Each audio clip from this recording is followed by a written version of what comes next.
My biggest challenge is to grow the company. If the company is not growing, you know what is happening, right? Right people will not join us.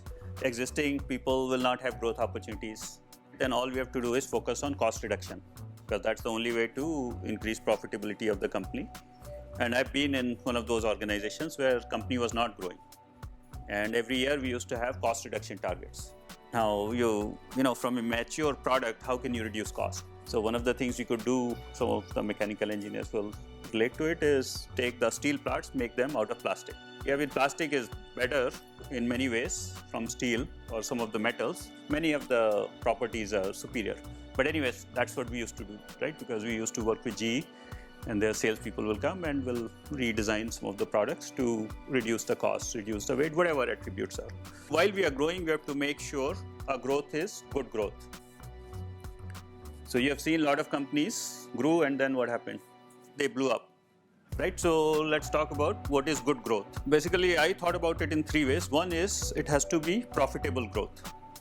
So you know a lot of companies that grew top line sales-wise, and they'll say it doesn't matter if we lose money on every sale, but we'll make up in the volume. So you don't want that growth, because all you're doing is basically waiting for it to explode. Second is the consistency part. Consistency is important because what it does is it makes it easier for management and employees. So you don't want to grow 1 year like this, next year you lay off half the workforce. Very stressful for the people that are left as well as the people that are leaving. And the third thing is basically organic growth. So if you are doing mergers and acquisitions, buying and selling companies, that is considered less desirable than pure organic growth. We have not acquired any companies, we have not sold any companies. What that does is it allows us to continue to build the culture. It allows us to invest in the workforce. It allows us to continue to build the organization. Otherwise, your biggest challenge is, first of all, you are spending 9 months to a year negotiating a buy or sell deal, and then you are trying to integrate those people. And most companies, when they do an acquisition or whatever, they are unable to reap the rewards that they thought they will get from that merger or acquisition. The number one problem that I face and our company faces is that if we have to grow, we have to improve personal capability. So I have to improve my capability. So economists call it human capability. Amartya Sen, you must have read. So he says, why is our country poor? He said, you know, even at the Pan IIT conference, it's because our human capability is not there. Same thing applies to companies. So my company also, and you know, some of the other companies as well. In order for a company to double, we have to improve our personal capability by the same ratio. Otherwise, what will happen? No growth. It will not happen. So that is the number one challenge I face. The result of that high-level customer satisfaction is customer continuity. If you are losing customers or churning customers every day or every year or every month, whatever the case may be, we are not going to make it. As you know, it's very expensive to acquire new customers, much cheaper to retain new customers. Then the other thing that we have to worry about is the speed of the organization. So how fast we can deliver software in our case.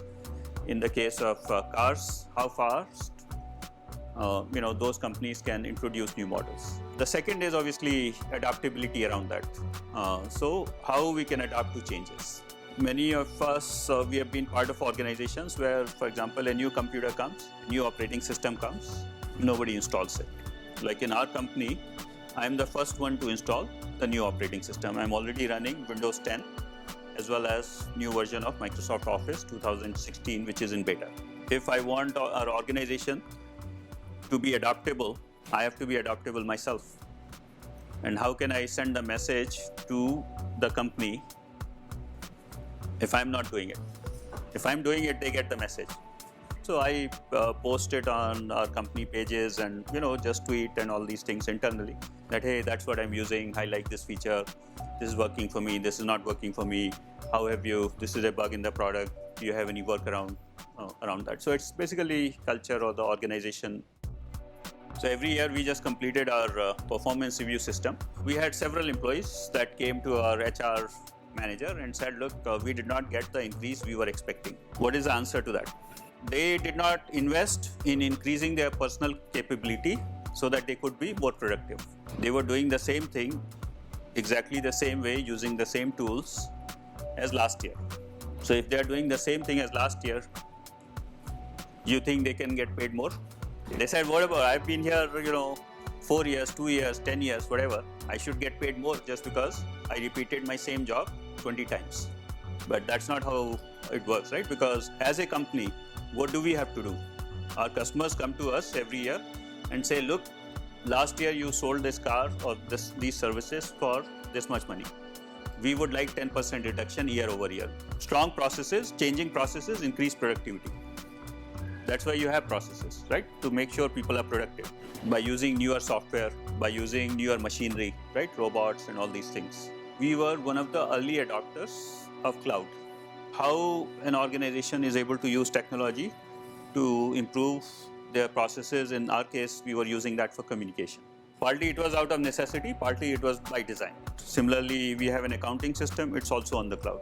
Now as a company, how quickly can I take advantage of those advances in technology and all areas. So whether it is mobile, whether it is PCs, operating systems, I myself spend a lot of energy trying to improve my capability. How do I improve my capability? I go to relevant conferences to stay current technically, to professionally or whatever industry. And these are informal conversations. Right? What are you seeing? I talk to other CEOs to see what they are seeing. Every day there is news in the paper that one major company bought another major company. So a lot of times it is done for cost reductions, synergies, access to markets, all these things. If you have two comparable companies in the same industry, one built through acquisitions, one internal growth, the one which is through internal growth is more valued, will have a higher share price than a company that has been built through acquisitions. What we have to do is basically we have to set up the organization so that it is built for speed.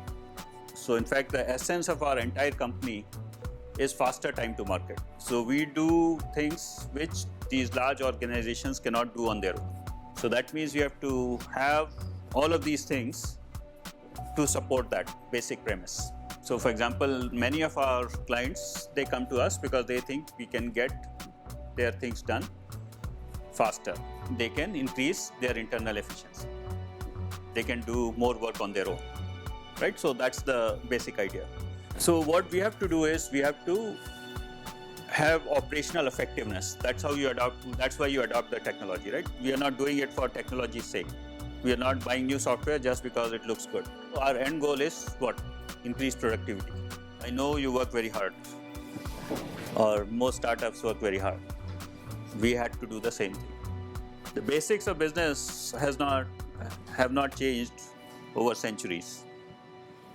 Right? We are doing the same thing, different context.